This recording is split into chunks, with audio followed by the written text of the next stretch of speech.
morning. I'm Eva Pilgrim in for Diane Macedo. Thanks for streaming with us. In today's update, the UK has rolled out the first doses of the coronavirus vaccine to British citizens, less than a week after becoming the first Western nation to approve a COVID-19 vaccine. 90-year-old Margaret Keenan got a round of applause from healthcare workers after she became the first to get the vaccine, and that same vaccine could be authorized here in the U.S. by the end of the week. President Trump is expected to hold a vaccine summit today at the White House and sign an executive order that would prioritize Americans' access to vaccines before the U.S. helps other countries. But Operation Warp Speed Chief Science Advisor Moncef Slaoui appeared on GMA this morning and said he doesn't know what that executive order is. This, as we learned that over the summer, the White House passed on an opportunity to pre-order more doses of the Pfizer vaccine. He defended the administration's approach to the vaccine purchases this morning.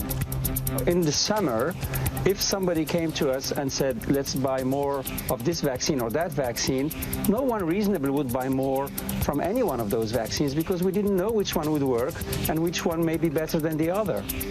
Now, the FDA Vaccines Committee is scheduled to review Pfizer's vaccine for emergency use authorization on Thursday.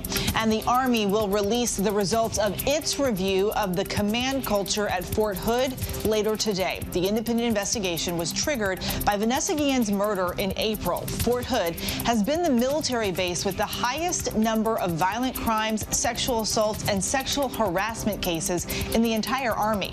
The report's findings will likely lead to changes at the base to address issues raised by Guillen's disappearance and murder. Fort Hood has already made some changes this year to increase accountability.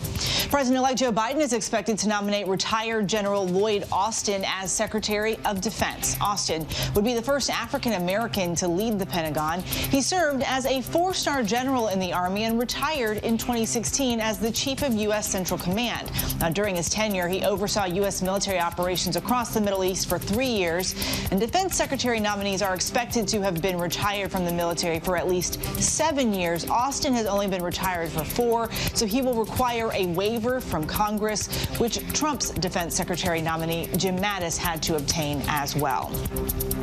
American Airlines has announced that it is offering at-home COVID tests to passengers in an effort to help make people feel as safe as possible should they decide to fly.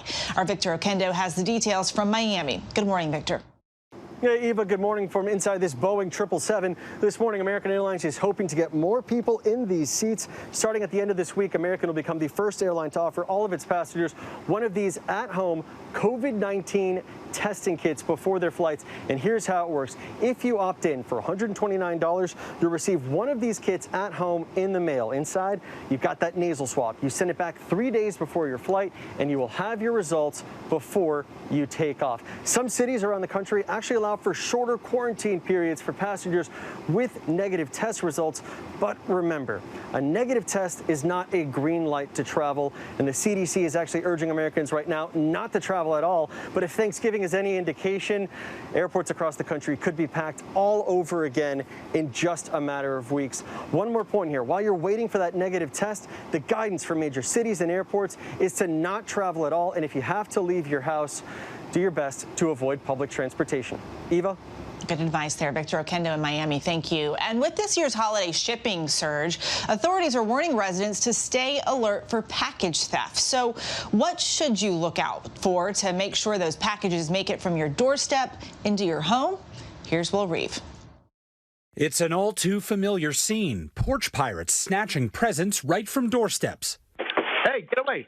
Now this morning, a new warning about those holiday Grinches. Package theft is the type of crime that affects everyone. If you live in a neighborhood with more than 3 people, it's a hotspot. Carly Rowlands in Charlottesville, Virginia, says she recently became a target. An alleged thief snatching her children's gifts moments after they were delivered on Black Friday. Whenever the gifts were taken, we just felt violated. Holidays are supposed to be a time of pulling together, and so when something like that happens, it's kind of a letdown. Now, with Christmas just over 2 weeks away, authorities are asking residents to be on alert. In Richmond, Virginia, the search is on for this suspect dressed as a delivery driver accused of stealing packages from multiple homes. And in Washington County, Oregon, where reported thefts are on the rise, police tracking thieves who pick up boxes with GPS sensors hidden inside.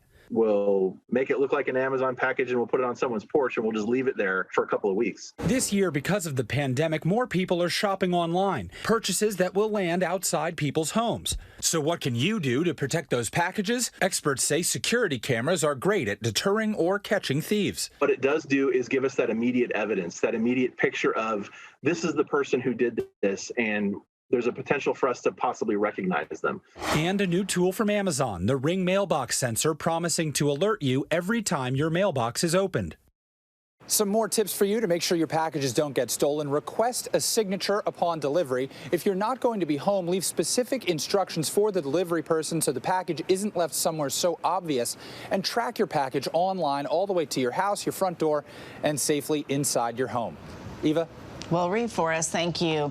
Today marks 40 years since the death of music icon John Lennon. The former Beatle was returning to his Manhattan apartment when Mark David Chapman shot him. Lennon was rushed to the hospital but died a few minutes later. Time you feel the pain, ain't you refrain. After his death, fans and peace activists took to the streets to celebrate the life of the legendary musician. Fellow Beatle Paul McCartney tweeted this photo of the two, saying it was a sad, sad day, but that he is remembering his friend John with the great joy he brought to the world. Let's turn now to your latest science and technology headlines. Here's Kenneth Moten. In today's Tech Bites, an app that tells you who might have been exposed to the coronavirus is going largely unused. Apple and Google introduced it 6 months ago, and it's designed to protect personal information. But only 18 states have made the technology available, and people living in those locations haven't activated it. In South Texas, a 165-foot tall rocket is ready to fly today. Elon Musk showed off the new look for his Starship, a prototype SpaceX wants to use to send people to space. The rocket is supposed to reach 8 miles above the Earth today, far higher than previous test flights. And Twitter is out with his list of most tweeted about people in 2020. Number 3, George Floyd. Number 2 was Joe Biden. And the number 1 most tweeted about person in 2020, President Trump. Those are your Tech Bites. Eva, back to you. Thank you, Kenneth. And that does it for this ABC News Live update. I'm Eva Pilgrim, in for Diane Macedo. And remember, ABC News Live is here for you all day with the latest news, context, and analysis. I'll see you back here at 3 p.m. Eastern with Terry Moran for the breakdown.